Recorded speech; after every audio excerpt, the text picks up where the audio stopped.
All right, it's time to get started, and let's see. Today is March 2019. So today is feedback week, and let me get rid of. Let me see here. Let me adjust everything because I've been talking in the chat and not paying attention to what I'm doing. So let me get rid of some stuff, and here we go. So Mr. Gold put together this little animation from the Cracking animation book that Aardman put out, and let me see if I can. It's already in HD. It seems a bit blurry, but check it out. You can see Morph jumping into a hole, puts a piece of black clay down, and jumps in, which is actually pretty cool. You know, it's such a simple thing, and if you think about the number of frames per second we're talking here, it's not very many. But you don't really need a lot sometimes to get the to get something across. Like a lot of people think that you should animate in 24 frames per second or 30 frames per second because it's smooth, but it's not really necessary. That's really cool. I never have seen it put together as an animation other than flipping the pages. So that's nice to see. So let's see. So Trezor is talking about John Lemon Films and how a friend of his watched the DNA and Protein Express back in high school. And yeah, Ron worked for John Lemon Films. Now, John Lemon Films doesn't exist, I guess, anymore. I think maybe it was last October, they closed up shop. They made an announcement at least about it. I'm not sure if it was in October. So they I guess after so many, years, maybe just, times have changed. They wanted to just retire and check out, But, so Ron says John Lemon has retired and he's teaching. Oh, yes, he's actually teaching. That's pretty good. It's still, I mean, it's good that he's actually doing something because I kind of worry that, sometimes people retire, they don't do anything with their lives, and then, time is short for those people, but people that actually do something with their lives, they tend to stick around a lot longer. I wonder what Mike Rosinski... Do you know what Mike Rosinski's doing, Ron? Man, it's been so long since I've seen those guys. I can't even imagine. They must look... I hate to say it, but they must look old now. Because they were, I think, in their late 40s, early 50s when I worked for them. And that was back in, 95. I can't really even imagine, but hopefully they're doing good. I still think about them, and I wrote to John a while back, and he said hello, and it was like a short little back and forth. But all right, well, anyways, so moving forward here, so a lot of people have been posting stuff on our webpage. I noticed. So Grandview Workshop posted some things on here saying. Haven't been able to animate due to life getting in the way and just made an animation today. However, it's not what my animations normally look like. I wanted to see if anybody here had any exercises for claymation. So he was looking for tips on what to do, maybe some kind of way to hone his skills. And so Dan Middle Madcat was posting some Michael Parks videos, and I think we talked about I mentioned squash and stretch. Something like taking advantage of clay, because clay is something you can really mold into any shape, which is unlike any other form of stop motion. Even silicone, like with silicone, you can squash and stretch it if you build your armature and design your character the right way. But with clay, there's just so much more you can do with it to make a kind of jiggly effect, or bouncing effect. There's a lot of sort of fluidity to the way that you can move clay, which is really awesome, and it's really unique. And that's one of the reasons why clay animation is so special. It really rivals even replacement animation, believe it or not. Like you can watch Kubo and the Two Strings, and you can get a lot of subtlety with replacement animation, but with clay, you can do the same thing, but to an even finer degree. And also, you can be more spontaneous with it. So if you are an animator, it gives you a lot more freedom, and you're not sort of locked down to hard plastic replacement pieces.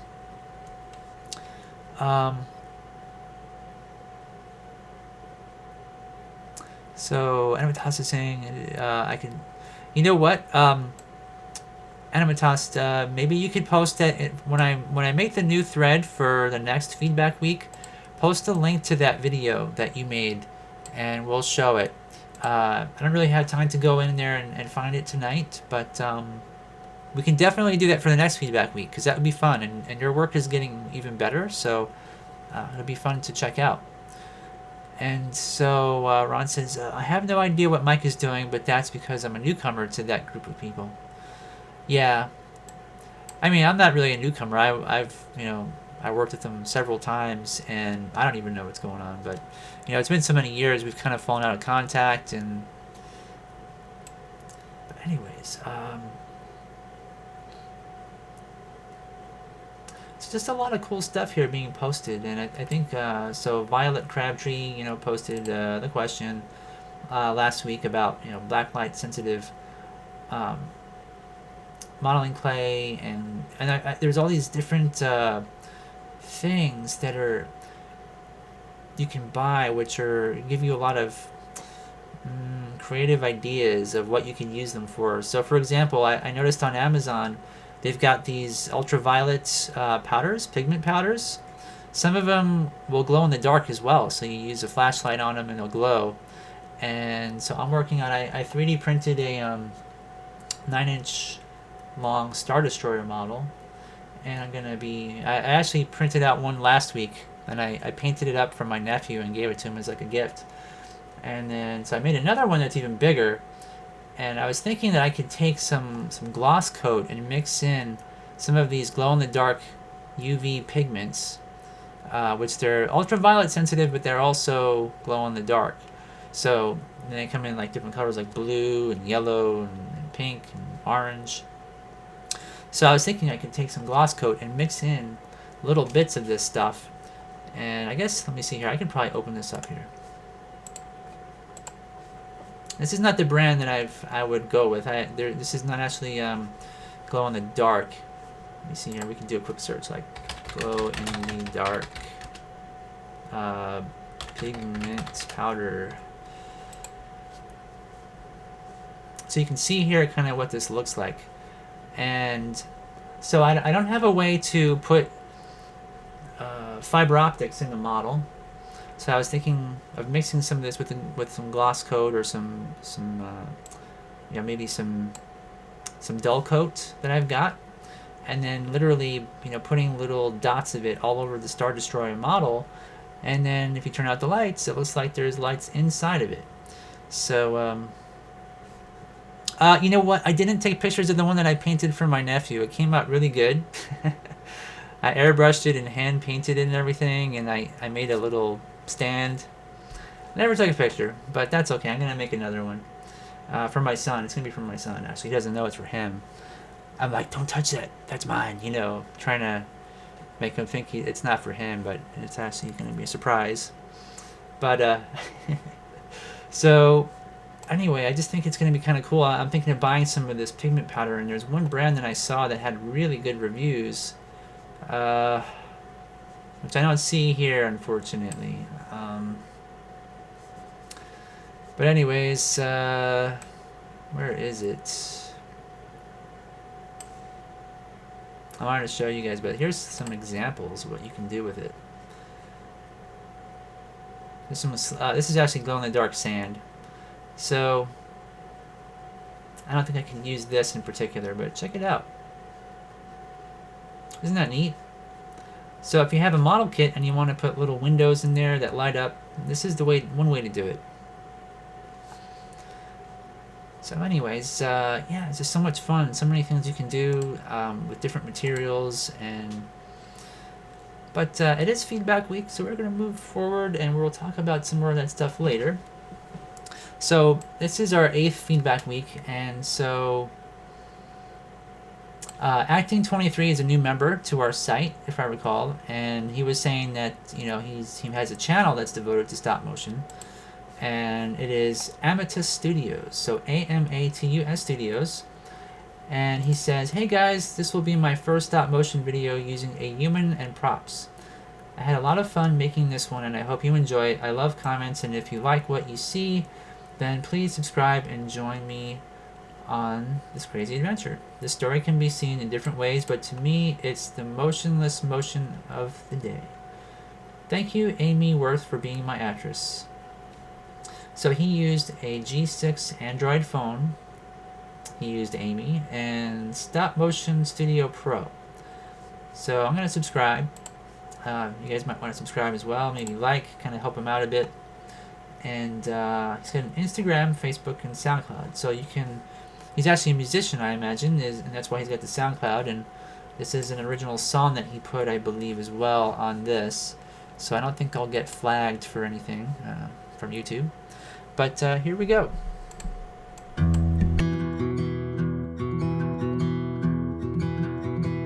In the field of shadows, where flowers stand like trees, by the cover of a willow, got down on his knees.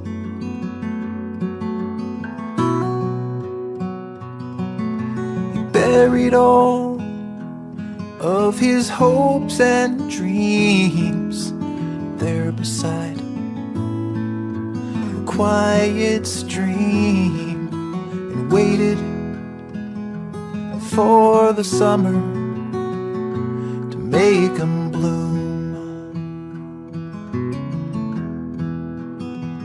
With the shovel in his sore hands, he dug a hole so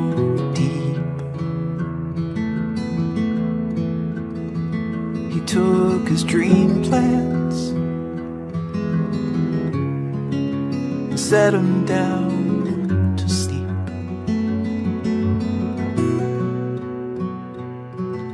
The secret thoughts, yeah, they all went down, buried in the stony ground, and waited for the summer to make him bloom.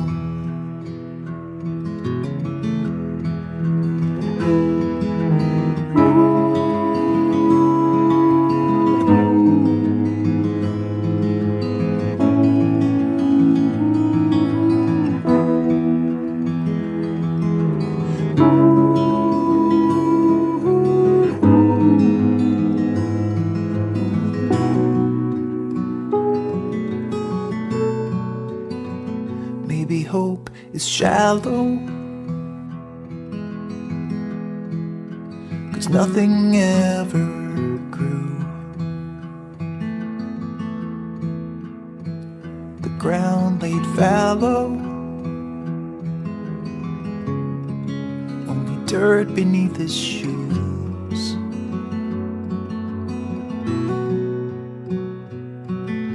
Some dreams are just meant to stay alone inside a padlocked cage. The dream is dead and broken. Alright, so pretty interesting little animation, and tells a story, I guess, with the music, and with dream, like trying to achieve a goal or something, and waiting for that call perhaps, and things not working out in the end. That's kind of what I got from it, the gist of it. But very interesting, and I wonder how long that must have taken. So it's 3 minutes and 1 second. I bet it took probably several hours to do. So I think Amy has a lot of patience as well to sit there and pose for each frame. Was that a tracer pad? Yes, that's right. It's called, this form of stop motion is called pixelation. And a lot of people get that confused thinking that it's, you know, pixels of a computer, but nope. Even if this is shot on film, it's still called pixelation. Yeah, I was thinking it was kind of interesting how the phone kind of moved towards her. Can you imagine if you have a, you know, phone addiction and then your phone is actually addicted to you? Then what happens? It's like, oh my gosh, I can't get away from my phone. But it's really nice animation. So you guys have it. What do you guys think about it? And Ron says, very long stretch of time for one sitting. Wow. And Hoserlu says, I enjoyed that.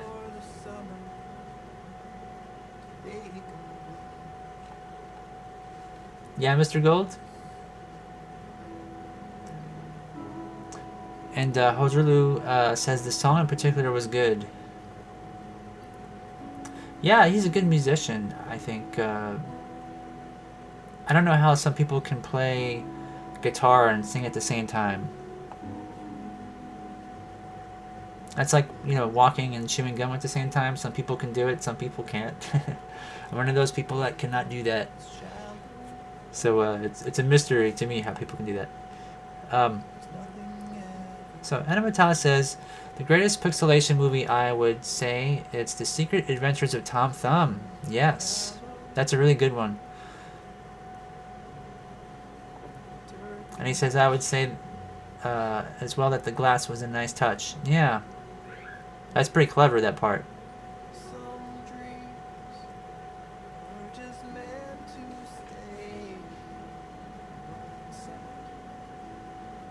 Yeah, it's very entertaining. And there was, like, I don't know if it was intentional or not, but, like, for example, when she stood up there, there's actually like a little bit of motion blur, which isn't bad. I think having that in there just for a few frames out of the whole film is kind of neat. So if I can, like, right there. I don't know if that's planned, but it's pretty nice. And hey, Matt. So Matt says there's a great stop motion short called Shiny where the characters are made of clothes. That's cool. I don't know if I've probably seen that one. Is that so? That's shot from above, correct? On the floor. Ron says, "Keep a girl willing to do that." All right, so thank you for submitting that, Acting 23, aka Animata Studios. And again, if you guys would like to subscribe, so let's click on his channel real quick. So he's got a few other stop motion films which you could watch. And so this one was just submitted 2 days ago, Fun with Balls, a stop motion film. So this is actually, I guess, something that we were talking about. So we were talking on the site about squash and stretch and exercises and all that kind of stuff. So here you can see he's got some, yeah, it's Play-Doh. Pretty sure it's Play-Doh.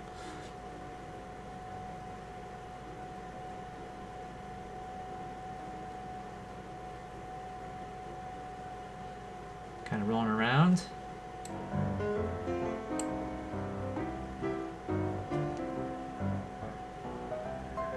Switching, and then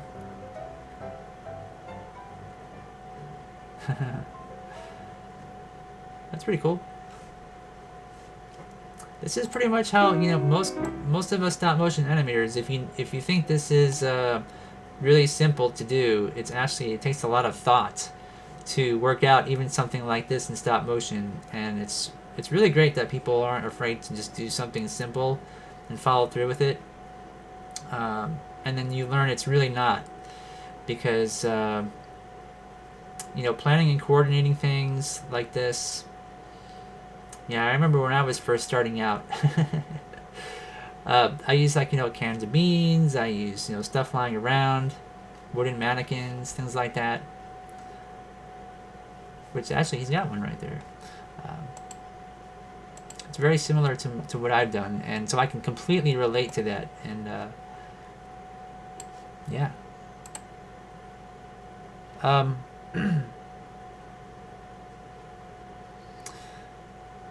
Animal Test says the ribs of a broken umbrella. It's a very cool video on that format. I have a whole playlist on my channel for this technique.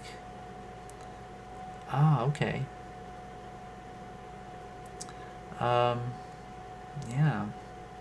Some of that stuff is really cool. How they shoot from above and then have people lying flat, and then you can have a person running in place, and then you move clothes and objects past them, so it appears like they're moving.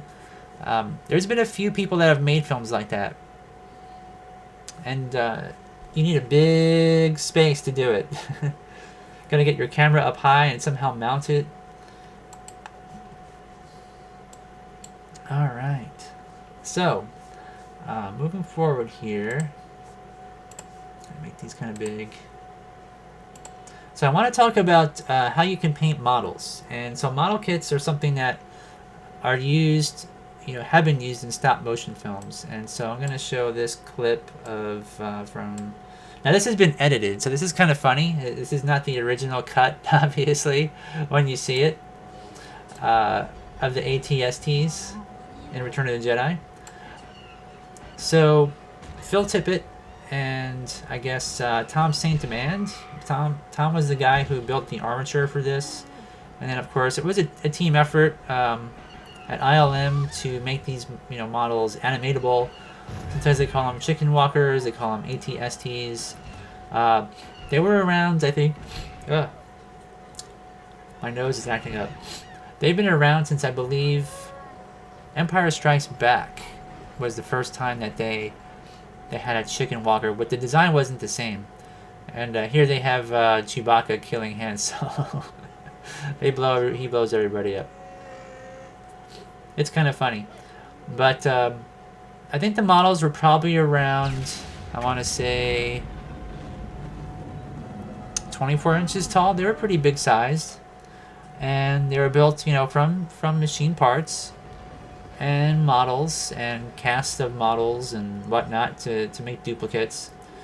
And so these scenes were actually pretty famous. When Return of the Jedi came out, every kid in the theater thought these were real, and Chewbacca was really driving them or whatever. And but they've got model kits out now that you can buy, and this is one of them. This is a Bandai model. It's a snap type one, I think.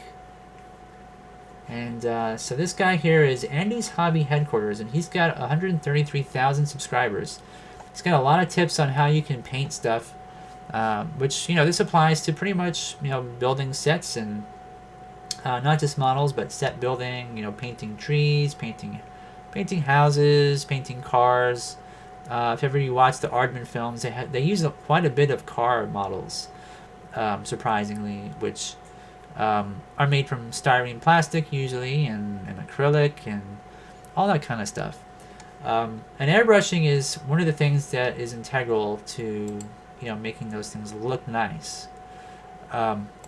Now I wanted to show you guys a very inexpensive way to airbrush, and you don't have to spend a lot of money, believe it or not. On eBay you can buy these really great airbrush kits. And I've got one that's very similar to this one, and I paid about the same price, and I use it, and it's so cheap that even if you were to break it, and they're actually, by the way, they're very sturdy. I guess they're made in China, I'm not entirely sure. Super, super cheap. And this one actually seems like it has more stuff than mine does. It's got, I think, different, different tips, perhaps? Not too sure what these things are on the left, in the tubes. But for $24.99 you can get one, which is an excellent quality. And also for airbrushes you can get one with a tank, and this one here is a no-name airbrush tank, air compressor. It's oilless, and this is the one that I own. I actually bought this, and I got a 3-year warranty with it. So I think I paid about 115 bucks. It works great. It's got a tank. It's got a automatic shutoff. So you can also adjust the pressure. So if you want to have it, let's say at 20 pounds per square inch coming out of your airbrush, you can. You just, you see this little black knob on the top on the right, you just turn it to the left or the right, and you can adjust it. It's got a, I guess for water vapor, if there's any kind of water vapor inside of it. It has a little trap, so that doesn't come out of the nozzle of your airbrush. This is what it looks like from the side. So what it does is it will turn on, and once it reaches, I think, like, you know, somewhere around 48 pounds or something. Let's see. So, okay, so once the pressure reaches 58 psi, it turns off by itself. And if it drops to 40 psi inside the tank, it restarts. So that's, you know, that function didn't seem to work perfectly on mine. And I had to, when I airbrush my next Star Destroyer, I'm going to see if I had to return it and replace it. But the cool thing is you know, it's replaceable for, you know, I think I paid maybe $10 for the warranty or something like that. So these are, you know, almost expendable. They're so, you know, this isn't super cheap, but it's cheap enough to where if it breaks, you're not really losing, you know, several $100s. So combined with this airbrush for 24 bucks, you know, if you want to spend, let's say, 150 bucks after shipping, you know, you're already set up. And so this particular channel, again, this is Andy's Hobby Headquarters. The owner of this store used this kit, and then what he did is he explained one of these techniques to sort of weather your stuff and to make it look like it's, you know, actually metal. And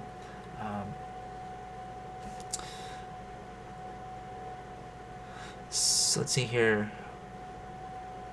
Saran Cole made mention that Play-Doh dries out really fast and hates it. Yep, it does. It dries out super quick. It just has water in it. So, and I think there's probably some glycerin. It doesn't last very long. Clay is way better, of course. Oil-based clay. And Ken says the same thing happens with that Crayola air dry clay. Yep. I imagine you can reconstitute it if you wanted to by just, you know, using a spray bottle and spraying it with water and letting it sit there. I don't know if it gets moldy over time. Like we bought my son Play-Doh over the years, and it just ends up drying out and turning into a block. So eventually, because he doesn't cover it. And Ron says, I'm a mega Star Wars fan. It's the reason I got into this business back in 1979. 1977. He's a lifer. I'm the same way. That's one of the reasons why I loved, you know, getting into filmmaking and stop motion was what ILM did. Absolutely. And all, of course, Movie Magic and all those TV shows from back then that I watched were a huge inspiration. So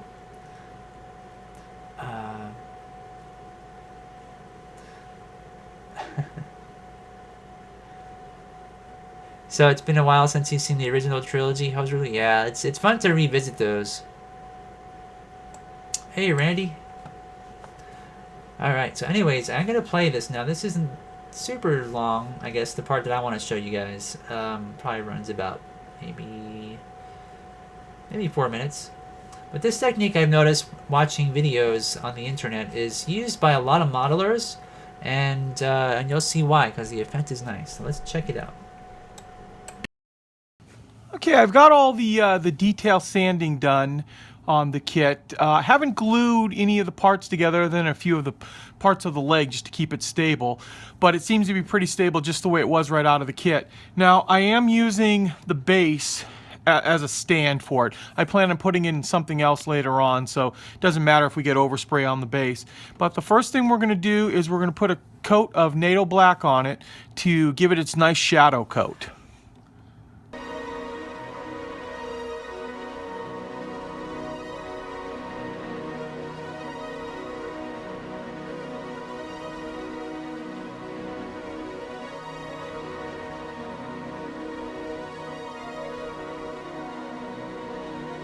Just got done painting the NATO black coat on it there, and it's almost a shame to do any other paint job over it. It really looks cool just in all black.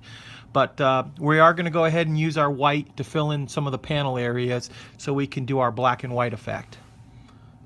Now that we have our black and white coat put on to the way we want it, I've taken a little XF19, about 60% XF19 and about 40% of the flat white to mix up a gray color that we're going to lightly go over the entire model. We don't want to go too heavily on it or we'll cover up all the black and white coat that we just took all the time to put on. I'm showing, albeit speeded up quite a bit in the film, the painting of the gray color over it and how I mist on over the vehicle. And you'll see how it gradually turns into, from the black and white, into a mottled effect on the gray paint job. So it looks as if parts of the vehicle have faded and there's some shadow areas in other parts.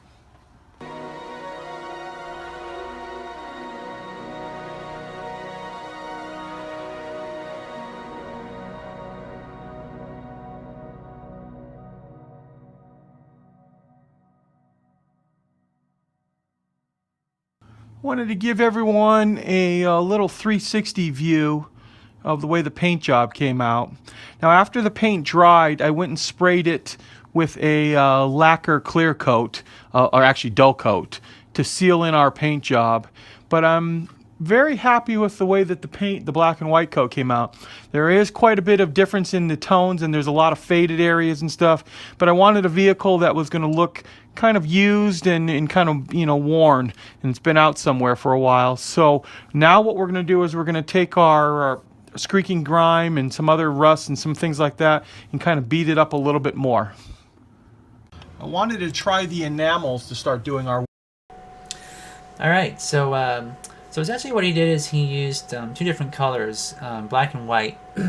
Now, one of the things that I've noticed, he actually did it in a way that is reverse of what a lot of people do, and that is what most people do is they paint the whole thing a light color, and then you just go into the detailed areas and paint those with like black or dark gray. And then the third part is to bring it all together by using a third color, which would be sort of like maybe I don't know, a ship gray color of some sort, and go over the whole thing and blend in the lighter and darker shades. So his process is a little bit different than some other modelers that I've seen, but that's the general gist of how you do that. And so it gives a really neat effect. Even this one, like he did, you know, his method is really nice. There's really no sort of you know, rules to it, but you can see that you know, like the models that were built for the Star Wars films. Let's see, where's that? See if I can get a freeze frame on a close-up somewhere around here. So you can see at ILM they have a similar technique that they use, where wherever there's sort of a crack in the model, where there would be a shadow of sorts, they went in there with darker paints, you know, and filled in all those details, and then sort of blended it all together, and then finally weathered it. So the effect is really nice. It looks, you know, very realistic, like real metal.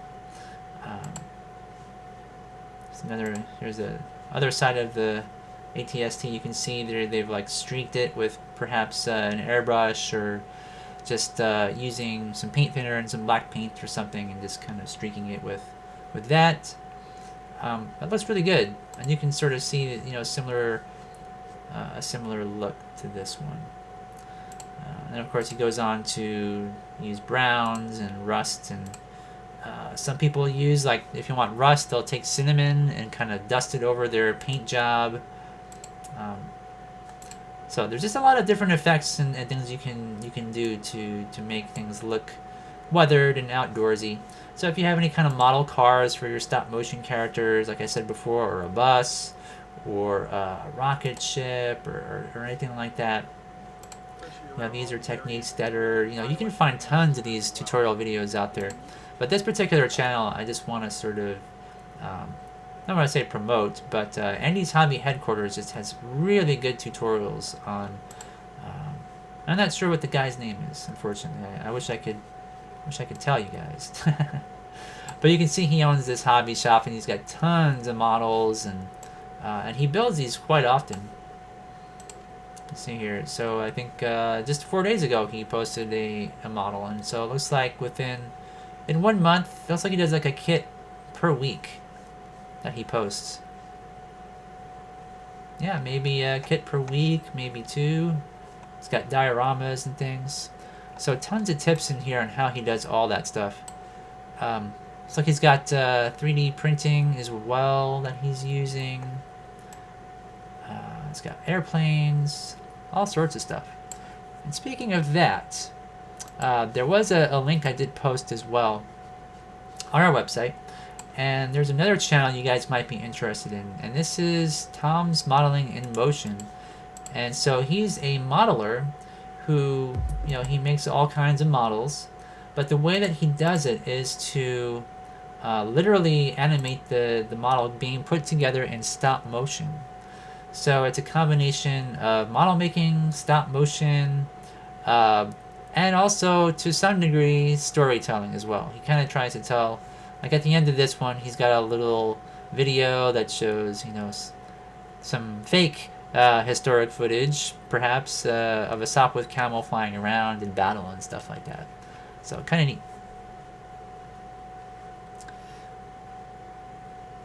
So hopefully you're doing good, Randy. Hopefully your week is going well. And Ron says, I like the technique. I might be concerned about paint thickness doing it that way, but I think it works very well. Yeah, me too. I think that you would have to definitely go with, with the black at least, you'd want to go with very thin coats. Hoser Lou says, I wish I had the time to do a kit per week. Yeah, me too. He's prolific. But I guess if you work in a hobby shop, and you're sitting around waiting for customers to come in, maybe he does it sort of during work hours.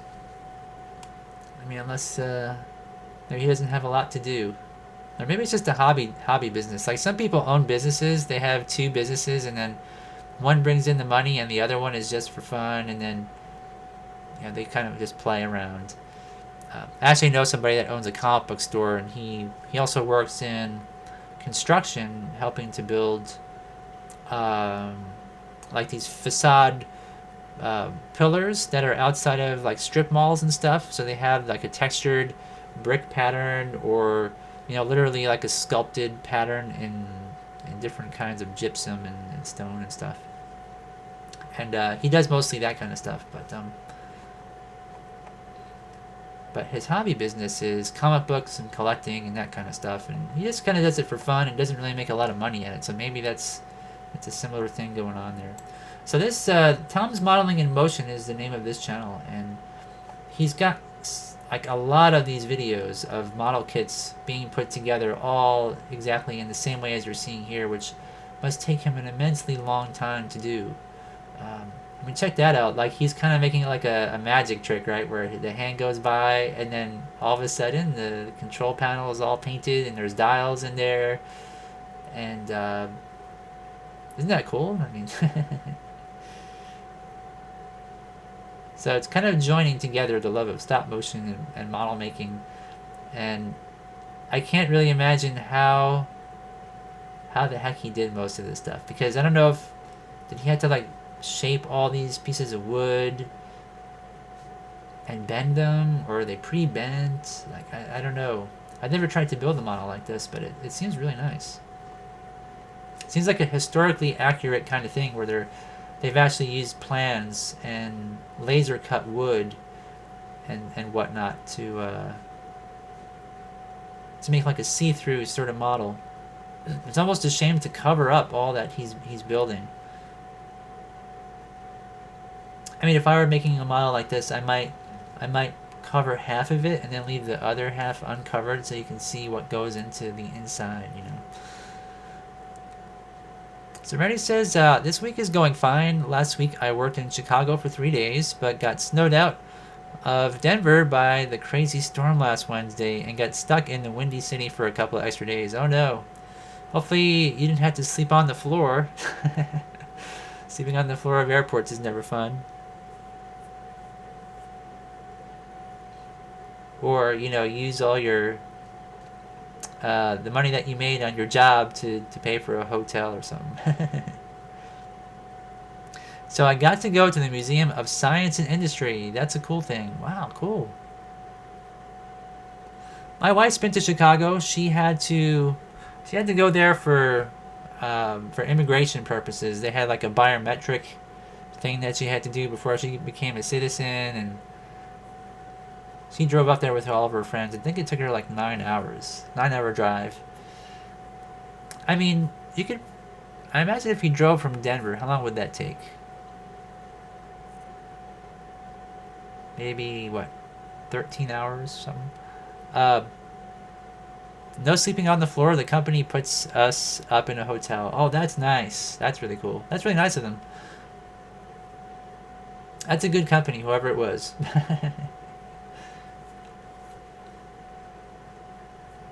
So here he is putting the final touches, putting the guns on top.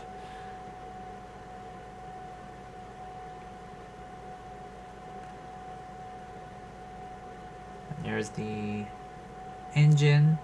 You know that I learned that these engines here, a lot of the times in these old airplanes, would spin. Kind of a strange thing. They weren't locked down. I don't remember the reasoning why, but I saw that on a video once, and I thought, wow. See, even when he puts that together, he leaves it. You can see that it's left to spin on there when he puts it in place. You'll see it kind of rotate in there.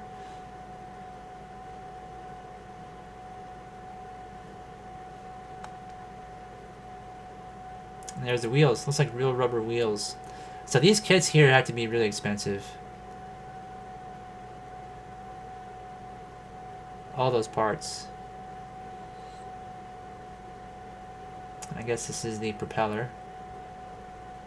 It is pretty smart the way that they're made. Look at that. So you can see how at a time lapse how he actually sanded it. There's so much work went into this just to do that. So Rennie says Denver to Chicago drives about 17 hours. Wow, that's longer than I thought. I really want to visit Colorado one day, see the mountains and stuff. I hear it's really beautiful. So here's the finished piece. Okay, so he didn't actually cover it. It's just the ending here, I guess, where you see the video that it's covered. And I don't know how the Stormtrooper fits in with these airplanes, but it's really cool as well. I guess we got like the whole Star Wars theme going on tonight. So you can see, they sit down and watch the Sopwith Camel take off. When I was a little kid, one of my grandmothers bought me a book with Snoopy, and the title was Snoopy and the Sopwith Camel, I think. And on the cover it was like a red and black, and Snoopy would sit on top of his doghouse and pretend it was a Sopwith Camel and fly around and shoot bad guys and stuff. So many years ago.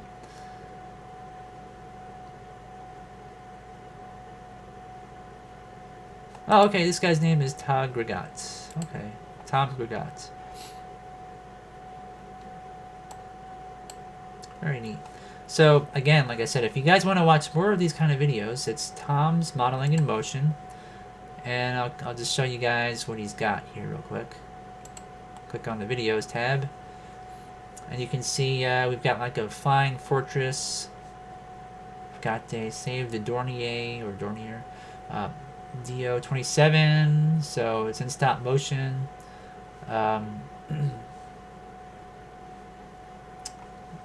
The magic of model making. This one sounds kind of interesting. I think he's using the same stop motion. I'm not even sure what that is, where he got that. A highly posable toy of some sort, maybe for a drawing reference. And Randy says Colorado is awesome. That's neat. I used to be a big fan of the Colorado Avalanche, the hockey team. As well as my sister when Patrick Waugh used to play on that team, and Forsberg and all those guys. So Ron says what used to be cheap is now expensive, and what used to be expensive is now cheap. Digital does that. So next week, guys, you know, if you're really interested in that Star Destroyer, maybe I'll shoot some pictures before I give it to my son. I'm probably gonna order some of that glow in the dark pigment powder and use that. Really excited to try that and see how it looks. I mean, I'm wondering if for stop motion films even that would work, where you do like a long exposure, you know, put out the lights and kind of because you can do multiple passes of a model kit with lights on it. One with just the lights, you know, one with a rim light, one with a diffused light, you know, and combine them in Photoshop and adjust the levels, the light, you know, the how bright each level is to bring out the lights that you put on there with your long exposure. So I'm just wondering how that would work, or if it could work.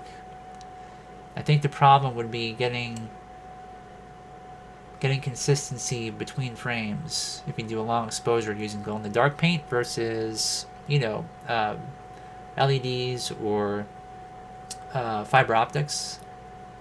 So I don't know. I'm just really curious what I could do with that now. You know, you see things and your imagination just kind of runs with it. You guys want to see the Star Destroyer? It's only 9 inches long, and the detail is it's on, you know, the 3D printer can't really print details very well.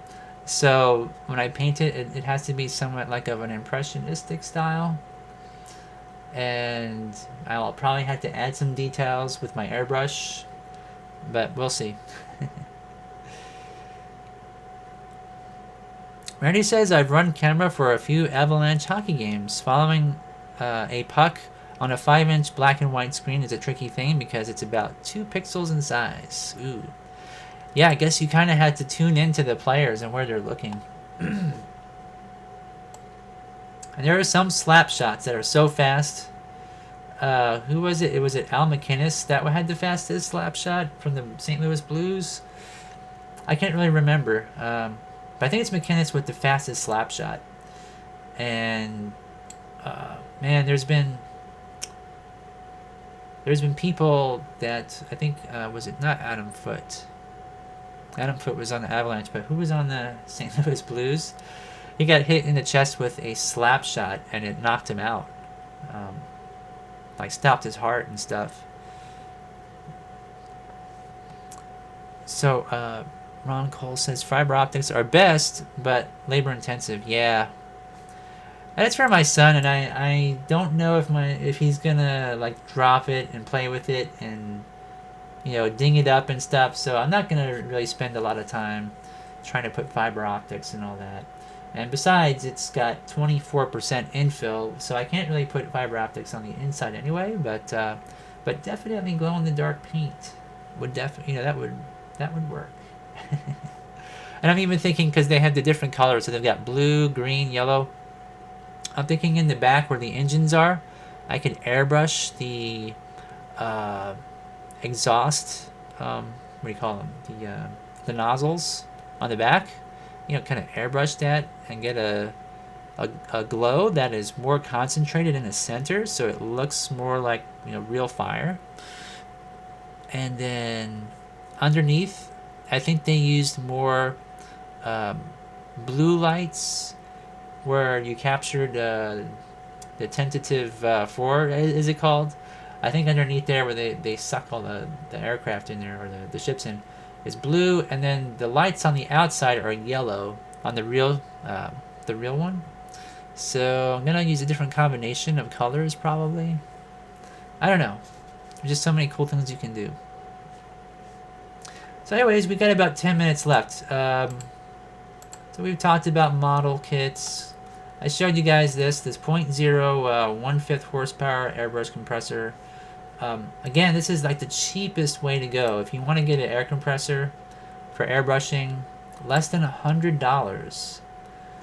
And, you know, you can get accessories and things as well. I also bought a, and by the way, yeah, this one has really good feedback, really good reviews. So if you guys are worried about that, that was one of the things I was worried about, getting somewhat of a no-name brand. But there are quite a number of different brands. If you want to get a brand name, you could, like Pache. But, you know, really it's the same thing. It's just painted. Ron says, I never had any interest in anything done by a guy with a ball or puck. That's why I'm a stop motion animator. Men playing with balls as a form of entertainment is something I never got. Yeah, you know, it's, for me, I'm the same way. And I was into hockey because my family was into it. And they would watch it every single week. And my sister, you know, she would take us to St. Louis Blues games when the Avalanche came to town. And so we watched a lot of, you know, St. Louis versus Colorado games, and we've seen the, you know, the Maple Leafs, different teams. Who else? I guess, who is Chicago again? Oh god, they're like the rival team. They're all Russian as well for the Avalanche. Now I can't remember. But just seeing it every week made it a lot of fun for us. Any news about Missing Link? Nothing that I've seen, Omar. Nothing new, anyways. I have not seen, you know, any new trailers or anything like that. I think that they released the trailers and they're kind of prepping us for the release. Which I can't remember the date exactly now anymore, which that is, but. And Reddy says, I don't waste my time on sports either, but I'm a professional cameraman and have pointed cameras at many pros. It's funny because the whole video crew at the stadium was a bunch of nerds that didn't care at all about the outcome of the game. They all do seem kind of nerdy every time I glance over at the camera people. So Ron says, I have bought a Pache H brush when I was about 15 years old, decades ago, and I've never switched. They got it right the first time. That's awesome. Yeah, you know, there's so many different kind of airbrushes. I mean, like this one here, we got like a sandblaster airbrush. We've got a dual action for $25.59 for free shipping. This one here is a dual action 3 nozzle airbrush. I mean, this is only $21. This one here is 1973. I mean, and I think this might be one. This is similar to one that I have, isn't it? Let me see. No, this is not. Mine's a little bit better, but I know it's the same company that made mine because I could see the packaging material is identical. Trying to see if I can find mine here. Let me look.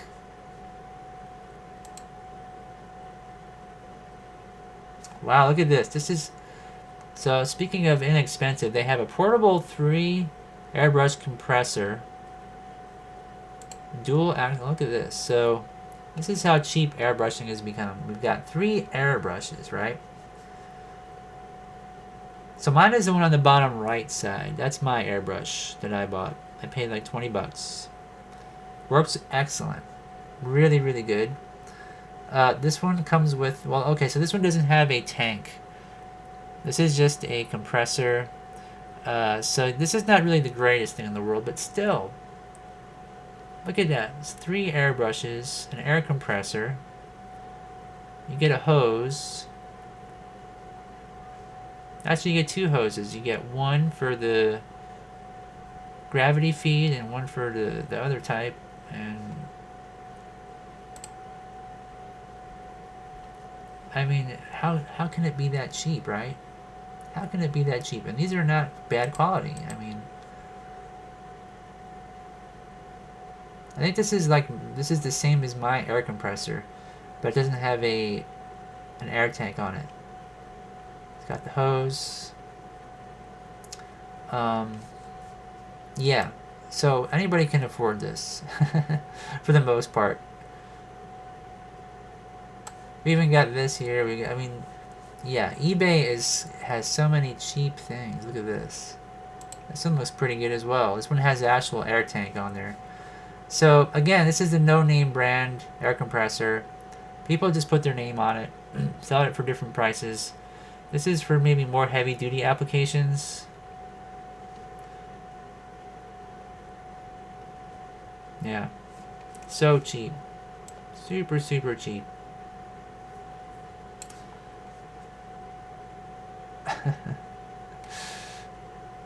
So Ron says, I watched the 86 Mets games at the end of the season because I overheard my parents raving about it. I enjoyed it, but never went back to watch another season. Well, that was when they won the whole series that year, 86. We went to some of those games when I lived in New York, too. It was fun. So, Ron, you know, you and I might have been in Shea Stadium at the same time.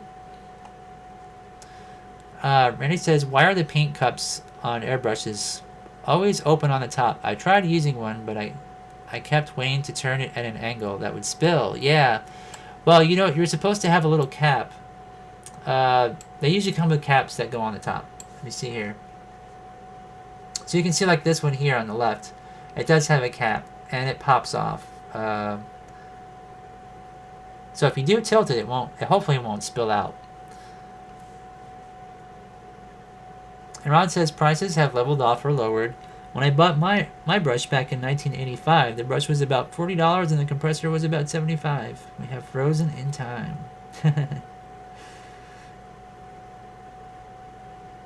And Omer is asking, all those are water-based. Well, you can use water-based paints in any of these airbrushes, yeah. Doesn't matter. You can use actually any kind you like. Like this one here, again, you know, another kit. So you can use water in there. You can use paint thinners, lacquer thinners, perhaps alcohol-based paints. You know, really, it doesn't matter. It doesn't matter what goes in there because you just use whatever the base is, water, alcohol, you know, solvent, to clean out the airbrush. But you know, they're all just fine for that. You can even mix and match. I think this is kind of cool. Like I'd love to have because I have two airbrushes. I'd love to have a little connector on mine that splits the two off so I can keep them both plugged in at the same time.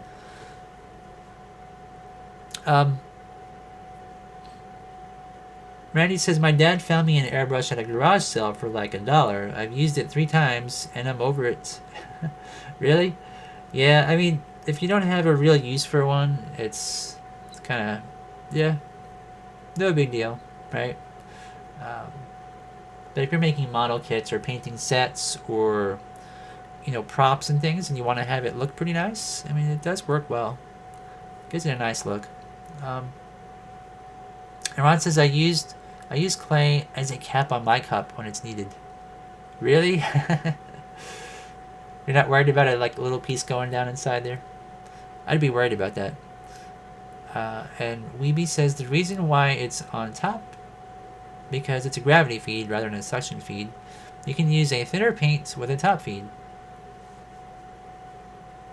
Yeah, I've got the suction one that I have is, you know, what stinks about it is they use like a cap on a little screw-on cup that's made from glass, and it's like almost like a bottle for testers paint, and it screws on there. But the one that I had, the hose, the little pipe, doesn't go to the very bottom of the cup, so you almost always end up wasting a lot of paint because it can't suck it up, you know. But yeah, gravity feed is great. I mean, the one that I've been using, I'm really happy with. And like I said, I paid maybe $20 for it. It's kind of similar to this one. The only difference really is that the back part will screw off completely, and then I just keep it off so I can adjust that pin that goes through the whole center of it, so I can move it back and forth. I don't really know the terminology. I'm not really big on airbrushes myself, but yeah, they're really handy. Well, anyway, that being said, everybody, that does conclude our show for tonight. So I'm going to make a feedback week, a new one. So Animatast, if you want to post your videos in there, or pictures even, any of that kind of stuff, I will do that right after the show. And anybody else that wants to have us, examine your animations during the next feedback week, which will be in 2 weeks, and that will fall on April 3rd, I believe. Yep, April 3rd is a Wednesday. We'll do that. And so next week we're going to probably talk about bad apples. Mr. Force has been helping me a little bit try to understand Moho, which I didn't realize was limited.